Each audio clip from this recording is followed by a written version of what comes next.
Hello students, welcome my YouTube channel. आज हम आप लोगों को जीवों के शरीर के एक ऐसे भाग के बारे में बात बताएंगे जिसके कारण माता पिता के गुण बच्चों में पहुंचते हैं।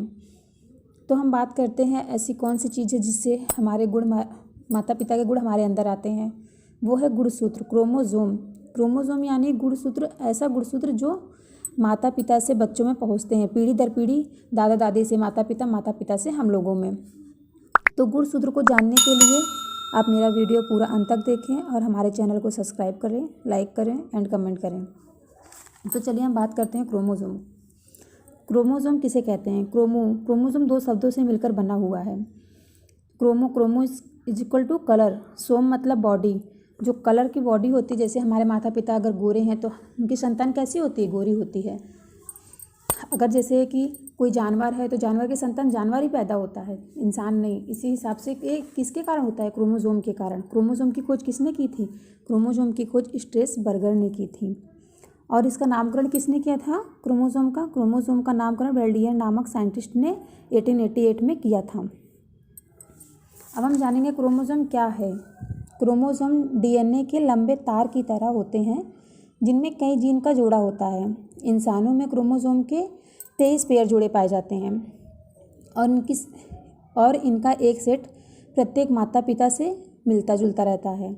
मानव कोशिकाओं में गुणसूत्र की संख्या 46 होती है जो 23 पेयर जोड़े में पाया जाता है, जिसमें से जो 22 पेयर क्रोमोजोम होते हैं वो मेल फीमेल में एक समान होते हैं, और जो एक 1 पॉइंट क्रोमोजोम होता है वो दोनों का डिफरेंट होता है। एक एक्स होता है मेल का, फीमेल का वाई होता है। तो चलिए गुणसूत्र कैसे इसका निर्माण होता है हम लोग बात कर लेते हैं। गुणसूत्र में डीएनए के साथ 2 प्रकार के प्रोटीन पाए जाते हैं। प्रोटीन व अम्लीय और मूल प्रोटीन पाए जाते हैं। यूकेरियोटिक कोशिकाओं के डीएनए से जुड़े होते हैं। प्रोटीन को, जो इसमें प्रोटीन होता है उस प्रोटीन को हम हिस्टोन के नाम से जानते हैं। इसमें 2 प्रकार के प्रोटीन पाए जाते हैं। गैर हिस्टोन प्रोटीन में क्रोमेटिन में संरचनात्मक, एंजाइमेटिक और नियामक कार्य होता है।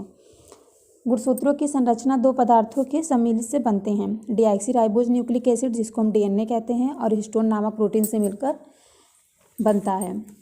डीएनए ही हेरिडिटी अनुवांशिक पदार्थ कहलाता है। डीएनए 4 प्रकार के कार्बोनिक कंपाउंड से मिलकर बने होते हैं। जो हमारे बॉडी पार्ट में डीएनए पाए जाते हैं वो 4 प्रकार के कार्बोनिक कंपाउंड से मिलकर बने होते हैं, जिसे 2 पेयर प्यूरिन और 2 पेयर pyrimidine। प्यूरिन में कौन कौन सा होता है? एडेनिन और ग्वानिन। और पिरामिडीन में क्या होता है? थायमिन और साइटोसिन। ये चारों डीएनए में विशेष ढंग से जुड़े होते हैं। चलिए हम बात करते हैं क्रोमोजोम की शेप एंड साइज की। Structure of chromosome. अब हम आपको क्रोमोसोम की स्ट्रक्चर के बारे में बताएंगे कि क्रोमोसोम की संरचना कैसे होती है। अब हम जान चुके हैं क्रोमोसोम क्या है, अब हम इसकी रचना के बारे में बात करेंगे। क्रोमोसोम की रचना कैसी होती है? रॉड लाइक इसका स्ट्रक्चर होता है, थर्ड लाइक, ओवल और डॉट लाइक जैसा दिखाई देता है हमें। और इसकी साइज कैसी होती है? साइज इसकी होती है 0.2 से लेकर के 3.0 म्यू माइक्रोन चौड़ी होती है और ये मेटाफेज अवस्था में पाई जाती है। न्यूक्लियस के बीच में धागेनुमा संरचना होती है, जैसे हम क्रोमेटिन तंतु कहते हैं। ये कहाँ पाई जाती है? जो हम लोग न्यूक्लियस पढ़े हैं, न्यूक्लियस के बीचों बीच में क्रोमेटिन नामक तंतु पाया जाता है। ये क्रोमेटिन नामक तंतु कोशिका विभाजन के समय टूट जाते हैं और टूट के कुछ मोटी संरचना बना लेते हैं। इसे हम क्रोमोसोम कहते हैं। जो 2 आपस में एक्स लाइक संरचना बनाते हैं इसे हम मेटाफेज अवस्था कहते हैं। एक्स लाइक बनाते हैं ना, जैसे एक्स हम लोग एक्स और एक्स मिस्ट्री ना, उस लाइक संरचना बनाते हैं। इसके भी जो बीचों बीचों पाया जाता है उसे हम क्या कहते हैं? सेंट्रोमियर। इसको हम सेंट्रोमियर कहते हैं। और जो अलग अलग रॉड लाइक संरचना बनाते हैं इसे हम एनाफेज भी कहते हैं। तो चलिए हम जानते हैं इसके जो संरचना बनाए, इसके ऊपर क्या पाया जाता है? टीलोमियर सबसे ऊपर पाया जाता है। टीलोमियर तो क्या कहते हैं, इसको हम डिस्क्रिप्शन में पढ़ते हैं। गुणसूत्रों का सिरा है। टीलोमियर क्या है? गुणसूत्रों का सिरा है। जो आपस में जुड़ने से रोकता है।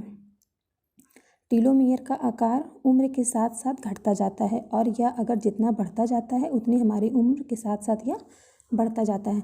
अगर ये जो टीलोमियर है ना, गुणसूत्रों की संख्या, अगर ये हम लोग में एक समान रहे तो ना हम बूढ़े होंगे और ना हम बच्चे होंगे, एक समान रहेंगे हमेशा। अब हम सेकंड पढ़ते हैं पेलिकल। पेलिकल क्या होता है? पेलिकल गुणसूत्रों की बाहरी लेयर होती है, गुणसूत्र के बाहरी लेयर में पाया जाता है, जिसे हम आउटर लेयर भी कह सकते हैं कि गुणसूत्रों की जो संरचना है इसकी आउटर लेयर पेलिकल से बनी होती है। मैट्रिक्स किसे कहते हैं? मैट्रिक्स जो इसमें आप देख रहे हैं ना, डॉट डॉट डॉट डॉट पड़ा हुआ है, ये जो जल इसमें पाया जाता है, वाटर, इसको मैट्रिक्स कहते हैं। और फिर आता है हमारा क्रोमोनीमेटा। इससे धागेनुमा संरचना होती है। क्रोमोनीमेटा जैसे डीएनए में देखते हैं हम, धागेनुमा संरचना पाई जाती है ना, उसे हम, ये डीएनए से मिलकर बना होता है। यह हिस्टोन प्रोटीन और डीएनए से मिलकर बना होता है क्रोमोनीमेटा, जिसका स्ट्रक्चर कैसे होता है? धागेनुमा संरचना के जैसे होता है। अब हम बात करते हैं क्रोमोमीयर की। क्रोमोमीयर क्या है? क्रोमोमीयर क्रोमोनीमेटा के बाहरी हिस्से पर मोती की तरह लगे होते हैं। इन्हें ही जीन कहते हैं। इन्हीं का मुख्य रोल होता है हमारे गुण को एक से दूसरी पीढ़ी में पहुंचाने का।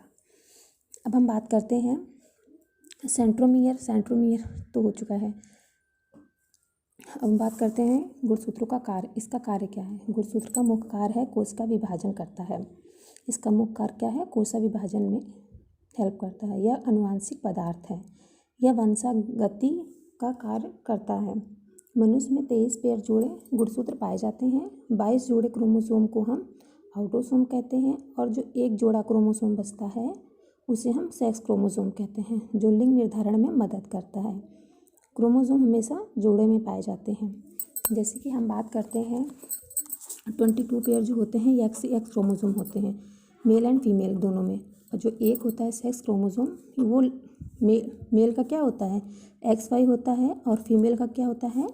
दोनों XX होता है। जब हम इन दोनों का सेक्स डिटर्मिनेशन कराएंगे तो अगर फीमेल का X और मेल का भी X काम करेगा तो वो संतान कौन सी होगी? लड़की होगी।